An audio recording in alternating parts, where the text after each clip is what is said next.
My son told me I contribute nothing valuable. So, I proved him wrong in the most brutal way possible.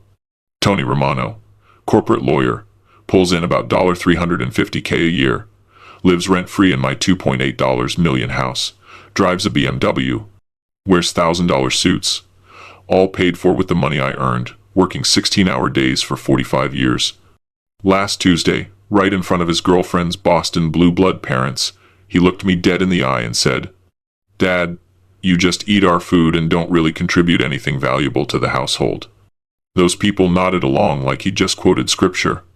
I didn't argue, didn't yell, just stared at him for 10 seconds and said, "Interesting perspective, son." He didn't know that I'd already planned 3 moves that would strip away everything he thought made him important. Tony wasn't always like this. When he was little, he'd sit at the kitchen counter while I made Sunday gravy, asking me to tell stories about the old country. He'd roll gnocchi with those tiny hands, flour everywhere, laughing when I spoke Italian. That kid disappeared somewhere between law school and his first 6-figure paycheck. First sign? The name change. Not legal, he's still Antonio Geppi Romano on paper, but professionally, Tony Roman. Clean, American, forgettable. Easier for clients to pronounce, Dad, he said. Easier to hide, you mean, I thought. Then came the photo purge. Every family picture, my parents' wedding in Naples, his baptism at Saints Peter and Paul, Christmas dinners with cousins gone, replaced with sterile, modern art from West Elm. House needs to look more contemporary for when Bethy's colleagues visit, he said. Bethany, his girlfriend, old money Boston family, thinks marinara sauce comes in a $12 jar from Whole Foods. But the worst part? The introductions. Last November, Tony threw a dinner party. 8 people from his law firm, Morrison, Whitfield and Associates, big shot corporate lawyers, just like him. I was in the kitchen making sure everyone had enough wine when I heard him talking to his managing partner. "Oh, that's Joe. He helps with building maintenance around here." Building maintenance. 40 years I owned Romano's Kitchen on Columbus Avenue. 40 years feeding half of North Beach. 32 employees. Paid for Tony's Stanford law education. Now I was the help. I didn't say a word that night. Just refilled glasses and listened to them talk about Aspen ski trips, Napa weekend homes, and their kids' private schools. But I started noticing the pattern. Every time someone asked about me, same answer. Joe takes care of the property. Never my father. Never the man who gave me everything. The house itself became a museum of his shame. My mother's crucifix gone. The copper pasta machine I brought from Italy in 1973 hidden in the basement. The framed San Francisco Chronicle review calling Romano's Kitchen a North Beach treasure vanished. In their place, Harvard diplomas, bar admission certificates, photos of him shaking hands with judges and politicians. Look how American I am. Look how far I've risen above my immigrant father. The money part hurt, too. I sold Romano's in 2019 for $1.2 million. That was my retirement fund. I thought maybe I'd travel a little, see cousins back in Naples, finally rest after 4.5 decades of 16-hour days. But Tony had other plans. "Dad, you should invest that money in the house. Renovations will increase the value. It's a smart financial move." So I did. New kitchen, custom cabinets, hardwood floors, landscaping, $430,000 in improvements. All choices Tony made. "Finally looks like a place I can bring clients to," he said when it was done. Not, "Thanks, Dad," not, "I appreciate you." Just satisfaction that he'd erased the last traces of where he came from. The social media stuff would have been funny if it wasn't so pathetic. Bethy's Instagram had 300,000 followers, constantly featuring our beautiful San Francisco home. Never mentioned who owned it. Never mentioned who paid for it. "So grateful for this amazing space," she'd caption. My heart built that space. My calloused hands and every dollar I ever earned flipping burgers at dawn, chopping vegetables till midnight, standing on concrete floors until my feet went numb. But the breaking point came 3 months ago. Bethy's parents were visiting from Boston. William and Margaret Crawford, old money, Mayflower lineage type people. I was excited. Finally, a chance to show them real Italian hospitality.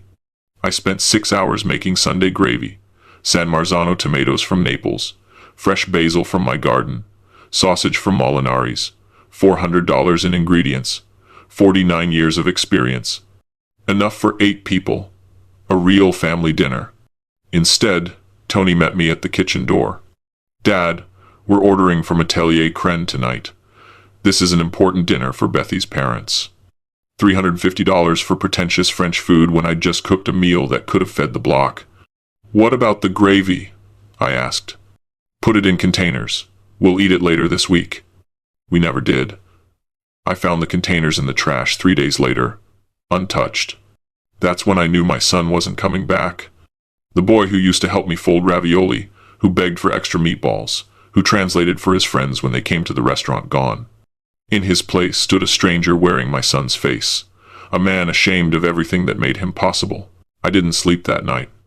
I just sat in the dark kitchen, staring at my hands, the same hands that built everything he'd ever had. I wasn't angry, not yet, just hollow. I tried to remind myself he's my son. Maybe he's just stressed. Maybe this is what success does to people. But the truth, it wasn't stress, it was contempt. He'd been erasing me one piece at a time, and I finally realized I'd let him. That's when the idea came. Not revenge, just a correction. 3 phone calls. That's all it took. First call, my old accountant, Frank. Frank handled Romano's books for 30 years. A good guy, loyal, old school. I asked him to pull the house deed, see whose name was on it. Frank called back that afternoon. "Joe, it's still under your name.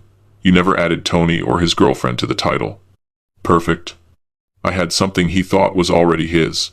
Second call, my banker at Chase. I had around $700,000 left in savings from the restaurant sale and retirement account, enough to live modestly for the rest of my life until Tony started helping me with finances. Turns out, that help mostly meant him using my accounts for temporary transfers. Frank flagged it years ago. "Looks like Tony's mixing some business funds in here." But I brushed it off. Family, right? This time, I asked my banker to freeze every account linked to Tony's name or business EIN. Took 5 minutes. "Just a fraud precaution," I told her. She didn't ask questions. Third call. An old friend from the neighborhood, Danny. Danny ran Romano's deliveries for 20 years before starting his own property management company. Still loyal, still grateful. I asked him to find me a tenant fast, someone who'd rent the house if it suddenly went up for lease. "You serious, Joe? You live there?" Not for long. That weekend, Tony and Bethy were flying to Aspen for a client retreat. Perfect timing. As soon as they left, I started moving. Quietly, efficiently. 45 years, running a kitchen teaches you logistics. I packed only what mattered: old photos, letters, my mother's crucifix, and that copper pasta machine from Naples. Everything else, his furniture, his art, his designer nonsense, I left right where it was. Then I met Danny at the house Monday morning. He had a couple from Palo Alto ready to sign a 1-year lease. Tech people, polite, efficient, overpaid. Didn't blink at the $8,500 monthly rent. The lease was signed by noon, payment cleared by 2 p.m. I left the keys with Danny, took one last look around, and drove south. Tony called that night.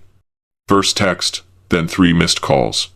Finally, I answered. "Dad, what the hell is going on? There's a family in the house. They said they just signed a lease." "Yeah," I said. "That's correct. You can't rent out my house." "Your house?" I laughed. "Tony, you never bought it. Never paid the mortgage.